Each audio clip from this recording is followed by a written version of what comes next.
Welcome. Step inside, but be warned, entering this place might just be the beginning of your end. Today, we are deep diving into the chilling reality of a world that shouldn't exist. Level 910, notoriously known as the Damned Apocalypse. Believe me, we aren't just talking about another dusty corridor or a damp basement. We are talking about a place that guards a profound ancient history and a present so terrifying it defies imagination. This level is the skeleton key to understanding the many puzzles that have vanished beneath the rubble of the backrooms. Without further delay, let us begin. The Frozen Ruin. Level 910 is a sprawling graveyard of urban ambition. Imagine vast, infinite cities that look as though a nuclear war tore through them. Yet there is no radiation, just the eerie silence of destroyed streets and hollowed-out buildings. Here, time itself is a prisoner, frozen at high noon. The sun never sets, casting harsh, unchanging shadows over a world that feels utterly devoid of life. But as you navigate these skeletons of cities, a primal instinct will kick in. You'll feel eyes upon you. You'll feel a curse lingering in the air, as if something is lurking just behind the next pile of debris. The ghost of Scene 0.1, but Level 910 wasn't always this nightmare.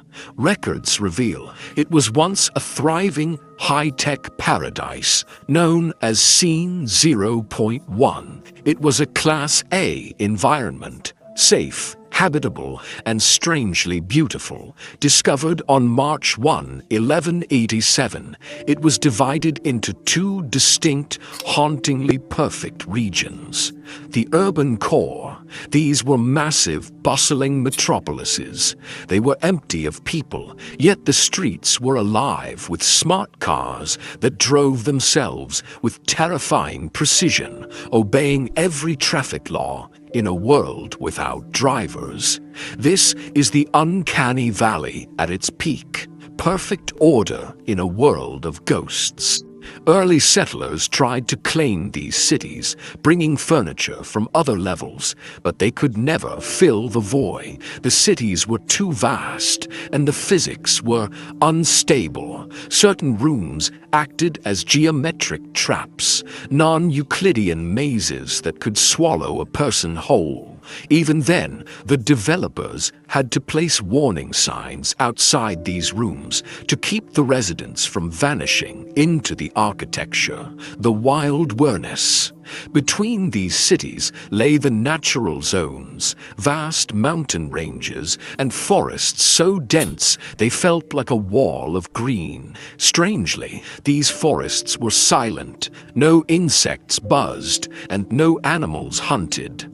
The rivers here were physical anomalies, flowing water with no beginning and no end. Yet perfectly safe to swim in. The roads didn't lead anywhere logical. They spiraled around mountains in random, chaotic patterns. Travelers often reported bridges that stretched for miles, suspended over nothingness, connecting peaks that shouldn't exist. A lost civilization in its prime, Scene 0.1 was home to a structured society divided into three eerie tiers. The leaders, over 100 individuals who ruled from the luxury of the Queen's Voyage hotel in the heart of the main city. Their job, to process new arrivals and distribute them like cargo into the urban grid. The residents, the heartbeat of the cities. The leaders ensured that every city held at least 1,000 people, to maintain a sense of normalcy in an abnormal world. And the campers, the rebels, these were civilians who fled the sterile perfection of the cities to live in the wild. They lived in small clusters of 2 to 15, scattered across hundreds of hidden campsites deep within the mountain forests. The way in, accessing Scene 0.1 was once possible through developer rooms, a term that deserves its own terrifying breakdown in a future video. But you could also stumble into this world from level 63 by wandering too far into the trees, or through a mysterious entrance located deep within a specific art gallery. What do you think? That art gallery entrance is the perfect hook. Should we explore what kind of art was displayed there? Or would you like to focus on the developer rooms and the cosmic horror behind how this paradise actually collapsed? The postcard portal, the entry to the golden age of Scene 0.1, was as beautiful as it was deceptive. In the art galleries of level 57, there hangs a specific piece of art, a painting that looks exactly like a vintage postcard. One touch of the canvas and you are instantly transported into the heart of Scene 0.1. Back then, escape was easy. Exits were scattered throughout the cities leading to level 11 or level 63, while the dense forests held hidden gateways to level 135. Everything suggested that Scene 0.1 was a permanent sanctuary, a world too stable to ever collapse. There were no riots, no civil unrest, and no signs of decay. This makes its sudden transformation into a jagged ruin one of the most agonizing and guarded secrets in the history of the Backrooms. The Mistipol Insurgency. The shadows began to lengthen in 1987. A radical rebel faction known as Mistipol declared Level 22 an independent state, severing it from the rest of the Backrooms. They locked down the entrances and imposed a brutal, iron-fisted regime. But their hunger for control didn't stop there. According to the recovered journals of a Scene 0.1 resident, the peace was shattered in 1992. Mistipol's forces breached the borders of the scene, launching a campaign of total annihilation. For 7 long years, from 1992 to 1999, the streets ran red. The cities were seized, and the surviving civilians were driven like cattle into the dark, mountainous forests. The Blue Light Incident. As the war reached its peak, something impossible happened. A massive spherical anomaly appeared in the sky, hovering over the carnage. It began to split apart, emitting a blinding, deafening blue light that scorched the atmosphere. The writer of the journal describes being suddenly pulled into a strange blue space. Was this object a weapon of mass destruction deployed by Mistipol, or was it a cosmic reset button? A desperate attempt to end the suffering by scattering the survivors across different levels. Regardless of the cause, the war ended not with a truce, but with the death of a world. Scene 0.1 was gone, replaced by the skeletons of cities we now call Level 910, swimming through the void. The blue channels. The destruction was so absolute that it warped the very fabric of reality. To enter Level 910 today, you must traverse the blue channels. This isn't a standard level. It is a shimmering sapphire void that wraps around the Backrooms like a shroud. The blue channels are a physical paradox. A vacuum without atoms, yet you can swim through it as if it were water.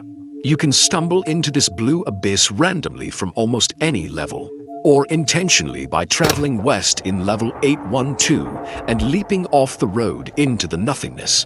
If you keep swimming west through the blue silence, the jagged, broken skyline of Level 910 will slowly begin to emerge from the haze.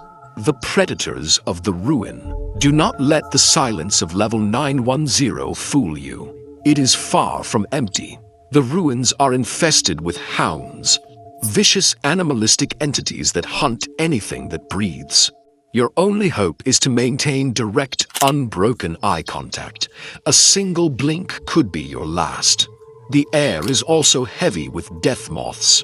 Most feed on the rot and mold growing in the rubble and are relatively harmless if left alone, but they add to the suffocating atmosphere of decay. However, the most psychological horror lies in the woods, the Tshuba Vi. Since the forests were once filled with civilian campers, these entities have adapted a cruel disguise. They appear as ghostly silhouettes of humans huddled around a warm, glowing campfire. They beckon lonely travelers, offering food, warmth, and a sense of safety. But it is a trap. Once you sit by their fire, they don't eat your flesh. They feed on your essence, slowly draining your story and your very soul until there is nothing left but a hollow shell. The horror of Level 910 isn't just the rubble. It's the memory of what was lost. Should we dig deeper into the blue channels and the physics of the void, or shall we uncover the fate of the survivors who were scattered by the blue light? This is the conclusion of our journey into the heart of Level 910. We transition from the entities of the woods to the even more terrifying human-like threats, and the final, desperate escape. The price of escape. If you are lucky enough to break free from the Tshuba Vi during their soul-draining ritual, you won't leave whole. Survivors report that large fragments of their memories and hard-earned skills simply vanish. This is the ultimate proof that these entities aren't just killing you, they are consuming the very data of your life. But the woods are not the only place where death waits. Level 910 is infested with something far more calculated: Marauder Gangs. These are perhaps the most lethal threats in the entire level, because they possess a terrifying human trait, the ability to use firearms. The Rotting Bandits. These groups usually move in tactical squads of 7 to 12. They speak, they coordinate, and they hunt with undead precision. At a distance, they might look like desperate survivors, but as they get closer, the uncanny valley turns into a nightmare. Their skin resembles decaying leather, and they carry the suffocating stench of a week-old corpse. There is only one known way to stop them: salt. Standard ammunition is useless, but a firearm loaded with salt-based rounds acts like a kinetic exorcism. Once struck by salt, their bodies and their weapons don't just fall, they dissolve into nothingness, leaving no trace behind. The ghost theory. This leads to a chilling theory regarding the true nature of these marauders. In ancient folklore, salt is a ward against the restless dead, and its effectiveness here suggests these aren't living beings at all. Recovered journals from Level 910 explorers provide a haunting clue. Several marauders have been found carrying ID cards belonging to the former leaders of Scene 0.1. This suggests a horrific reality. These aren't just random monsters. They are the souls of the original inhabitants, trapped in rotting shells, eternally fighting a war that ended decades ago. When that blue sphere shattered the sky, it didn't just destroy their world, it cursed their spirits to haunt the rubble, waiting for a release that may never come. A world frozen in time. 1989. Level 910 is a wasteland of scarcity. You won't find almond water or canned rations in the abandoned grocery stores. The commercial centers have been picked clean by the marauders. Your only hope for supplies lies in rare military outposts, but these are few and far between. Inside the hollowed-out supermarkets, you'll find a recurring omen. Every calendar, Every newspaper and every digital clock is frozen at December 31st, 1989. This is believed to be the exact moment the blue sphere detonated, triggering a temporal stasis that locked the level in a perpetual high-noon apocalypse. The architectural trap. Exploration here is a death sentence. Statistics show that 75% of the rooms in level 910 are physically unstable. The moment you cross a threshold, the laws of Euclidean geometry fail. Entrances vanish. Exits lead to solid walls.